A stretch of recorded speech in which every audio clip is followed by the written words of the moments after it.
Assalamualaikum warahmatullahi wabarakatuh. Kami dari kelompok 12 akan mempresentasikan materi perkoperasian Indonesia dan konsep manajemen.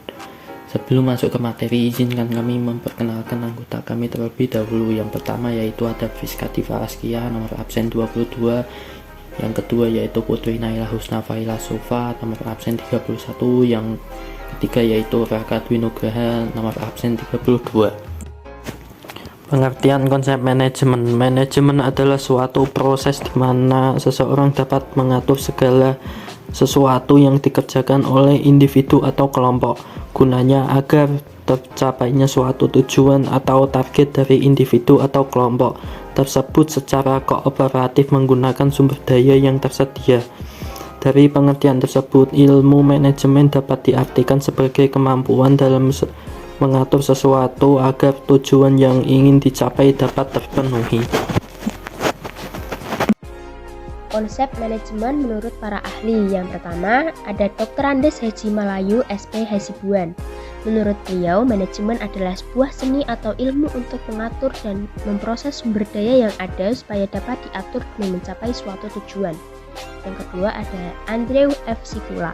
Menurut beliau, manajemen merupakan kegiatan untuk merancang, mengatur, mengoordinasikan, serta mengambil keputusan, di mana kegiatan dilakukan untuk mengelola sumber daya yang dimiliki dan akhirnya dapat menghasilkan suatu produk maupun jasa secara efisien. Yang ketiga ada Henry Fayol. Henry Fayol menuturkan bahwa di dalam manajemen terkandung 5 gagasan utama, yaitu merancang, mengkoordinasikan, memerintah, mengatur atau mengorganisasikan, serta mengendalikan. Yang keempat ada Millet. Pendapat Millet pada tahun 1954 mendefinisikan manajemen sebagai sebuah proses kepemimpinan untuk melancarkan pekerjaan yang dilakukan, di mana hal ini dilakukan dengan mengorganisir orang di dalamnya dan menjadikan mereka suatu kelompok untuk meraih suatu tujuan. Yang kelima ada Profesor Oi Liang Lee. Profesor Oi menyatakan bahwa manajemen merupakan ilmu serta seni untuk mengkoordinasikan tenaga manusia, juga mengawasinya menggunakan bantuan alat demi meraih tujuan akhir. Yang keenam ada Plunkett et al. Manajemen menurut beliau adalah satu atau lebih manajer baik secara individu maupun kolektif menyusun dan meraih tujuan. Tujuan tersebut diraih dengan melaksanakan fungsi-fungsi yang saling terkait. Tips meningkatkan kualitas manajemen. 4 pekan 3 April sampai 1 Mei 2022. Pekan pertama fokus pada proses. Pekan kedua meninjau kembali struktur organisasi. Pekan ketiga menghilangkan dokumen-dokumen yang tidak perlu. Dan pekan keempat menentukan tujuan perusahaan yang jelas. Yang kedua adalah fungsi manajemen. Fungsi manajemen yang pertama adalah fungsi perencanaan. Perencanaan sendiri merupakan langkah awal yang paling penting. Pada tahap ini, perlu inventarisasi apa saja yang akan dikerjakan dan sumber daya apa saja yang tersedia. Dari situ, kemudian tujuan ditentukan. Setelah tujuan diketahui, maka hal berikutnya adalah merencanakan bagaimana cara untuk mencapai tujuan tersebut. Diperlukan seorang manajer untuk mencari rencana alternatif apa saja yang bisa dilakukan dengan menitikberatkan bahwa perencanaan merupakan hal terpenting. Sebab tanpa adanya perencanaan, maka fungsi yang lain tidak dapat berjalan. Dari perspektif manajemen sendiri, tahapan pembuat rencana memiliki beberapa jenjang. Gaya kepemimpinan otokratis. Pada gaya otokratis, pemimpin memiliki wewenang untuk merumuskan sebuah keputusan dan mendelegasikan tugas kepada bawahan. Cirinya adalah keputusan akan dirumuskan sendiri tanpa menerima saran dari orang lain, termasuk bawahan atau anggota kelompoknya. Keuntungan dari gaya otokratis yaitu dapat digunakan saat organisasi harus mengambil keputusan secara cepat dan saat keputusan tidak membutuhkan saran dari dan kesepakatan dari anggota tim. Namun dampak buruknya adalah anggota tim merasa tidak dihargai dan tidak diikutsertakan dalam pengambilan keputusan. Hal ini dapat membuat kinerja dan juga produktivitas karyawan semakin menurun. Yang kedua ada gaya kepemimpinan demokratis. Pada gaya demokratis ini, seorang pemimpin akan lebih merumuskan keputusan secara bersama kepada seluruh anggota tim. Karena di sini seorang pemimpin menginginkan para anggota timnya untuk bisa lebih kritis dan berpikir cepat dalam merumuskan suatu keputusan yang efektif.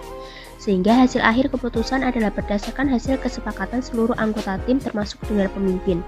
Kelebihan dari gaya kepemimpinan ini adalah seluruh anggota akan diikutsertakan dalam setiap kondisi dan keputusan, sehingga mereka memiliki kesempatan yang sama untuk mengeluarkan ide dan pendapatnya. Sedangkan untuk kekurangannya sendiri adalah suatu keputusan tidak bisa diambil secara cepat, karena butuh waktu diskusi saat menghadapi masalah. Kemudian adalah gaya kepemimpinan terakhir, yaitu laissez-faire.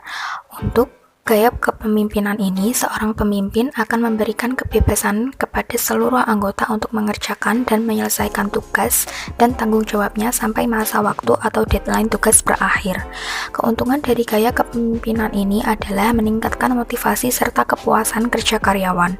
Sedangkan untuk kekurangannya adalah karyawan jadi tidak bisa melakukan manajemen waktu yang baik dalam mengerjakan tugas.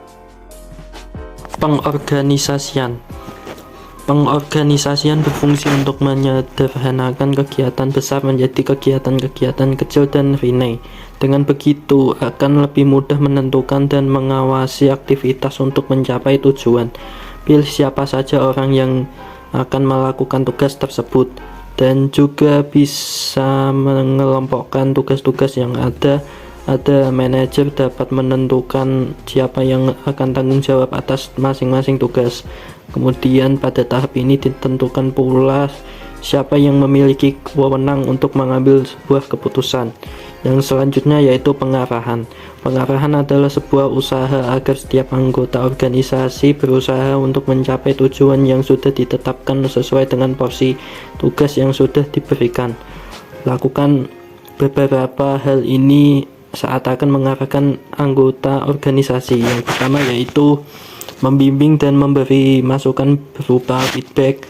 Yang kedua, memotivasi untuk bekerja lebih baik. Yang ketiga, memberi penjelasan secara rutin kepada anggota. Yang keempat, berikan penjelasan mengenai kebijakan apa saja yang sudah ada dan akan ditetapkan. Yang kelima, berikan reward bagi anggota yang mampu bekerja dengan baik dan berhasil mencapai tujuan yang diharapkan.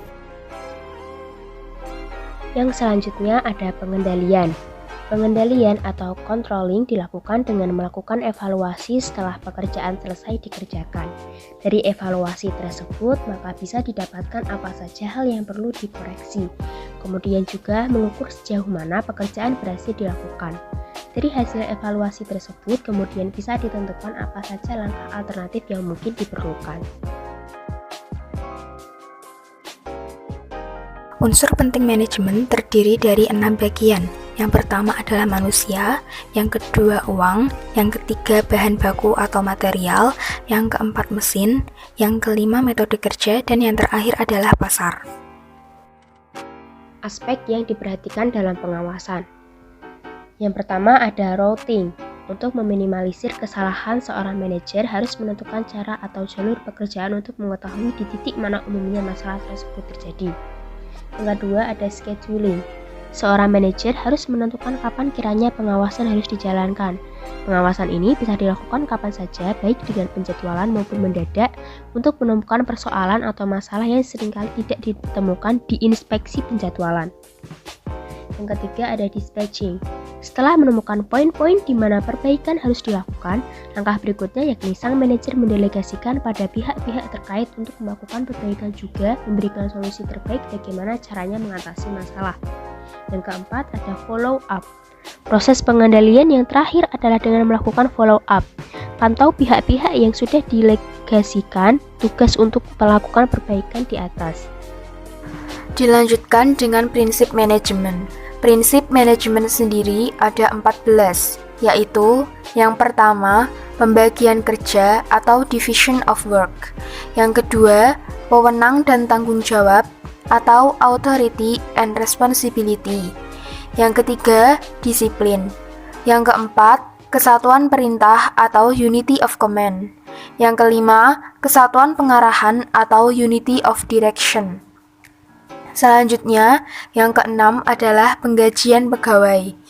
Yang ketujuh, mengutamakan kepentingan organisasi di atas kepentingan sendiri. Yang kedelapan, pemusatan atau centralization. Yang kesembilan, hierarki atau tingkatan. Yang kesepuluh, ketertiban. Dilanjutkan, yang ke-11 adalah keadilan dan kejujuran. Yang ke-12, stabilitas kondisi karyawan. Yang ke-13, prakarsa atau inisiatif. Dan yang terakhir adalah semangat kesatuan dan semangat korps. Bidang manajemen ada 6. Yang pertama yaitu manajemen produksi, yang kedua yaitu manajemen sumber daya manusia, yang ketiga yaitu manajemen pemasaran, yang keempat yaitu manajemen keuangan, yang kelima yaitu manajemen perkantoran, yang keenam manajemen sekolah.